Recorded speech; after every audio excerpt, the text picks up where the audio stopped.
The morning sun cast a grim glow over Los Angeles as Betty Bersinger pushed her stroller down Norton Avenue, unaware of the horror that awaited her.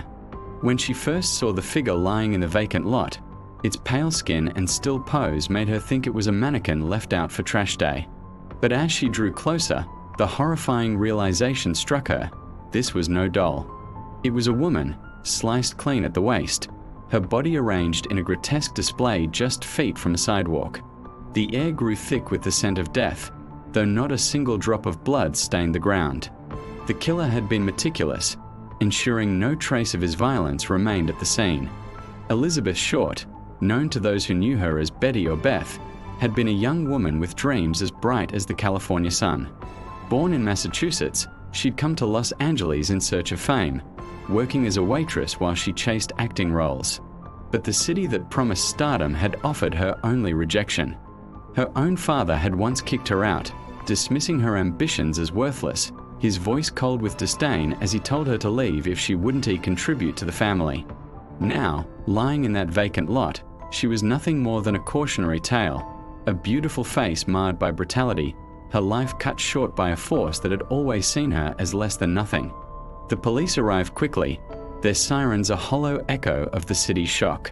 Elizabeth's body told a story of suffering. Marks on her skin spoke of bindings, of torture, of a struggle fought in silence. The autopsy revealed she had died from a cerebral hemorrhage, her skull fractured by brutal blows to the head and face. Yet, even in death, she was violated, bisected by someone with medical skill, her flesh carved away as if she were nothing more than meat. The killer had made sure she would be remembered not as a person, but as a spectacle. As the investigation unfolded, the press dubbed her the Black Dahlia, a nickname that lingered like a curse. Newspapers painted her as a Hollywood hopeful whose ambitions had led her astray, ignoring the quiet dignity of the woman behind the headlines. The Lapt combed through leads, interviewing dozens, from men she'd dated to acquaintances who'd seen her in bars. One name kept surfacing, Robert Red Manley, a married salesman who had briefly dated Elizabeth and was the last person to see her alive.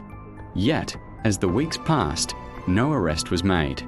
The killer remained hidden, his identity shrouded in the same mystery that had haunted Elizabeth's final days.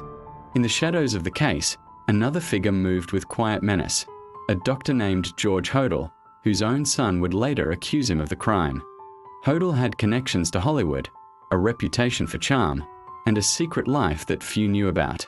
He had been in the right place at the wrong time, his name whispered in hushed tones by those who suspected he held the key to the mystery. But the police had no proof, and as the city's attention waned, the case grew colder, the killer slipping further into the darkness. Years turned to decades, and the Black Dahlia's murder remained unsolved. Yet, beneath the surface, something was stirring. A family's dark secrets were about to surface, a legacy of horror that would ripple across generations. The time for justice had not yet passed. The tables were about to turn, and the powerful figure who had walked away scot-free would soon find himself staring into the abyss he had created. The truth was coming, and this time, it would not be silenced. But for now, Elizabeth Short lay in her grave, a haunting reminder of a justice left undone.